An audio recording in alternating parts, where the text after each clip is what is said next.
యాటికి వచ్చి నా ఫోన్ ఒత్తుకుంటూనే ఉంటావు నువ్వు.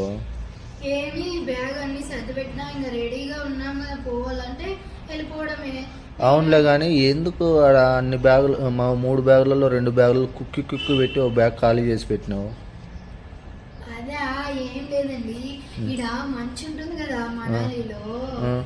మనం ఎట్లా మనాలికి వచ్చినాం కాబట్టి ఆ బ్యాగ్ లో అంతా మంచి పెట్టుకొని పోదాము. మన ఇంట్లో మన రూమ్ లో అంతా పెట్టుకుంటే మన అక్కడ చల్లగా ఉంటది ఎండాకాలంలో.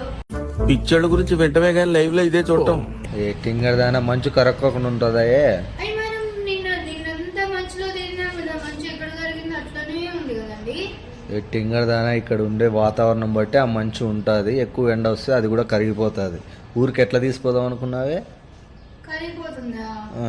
అట్లే ఉంటుందేమో. బ్యాగ్ నిండా మంచు పెట్టుకొని పోదాం అనుకున్నా. నీ బుర్ర పెట్టు, దాంట్లో చల్లగా ఉంటుంది. ఏంటండి మీరు? పోయి టింగర్ వేషాలు మానేసి ఆ ఖాళీ బ్యాగ్లో కానీ బట్టలు అడ్జస్ట్ చేసి పెట్టు, బరువు అవుతుంది లేకపోతే.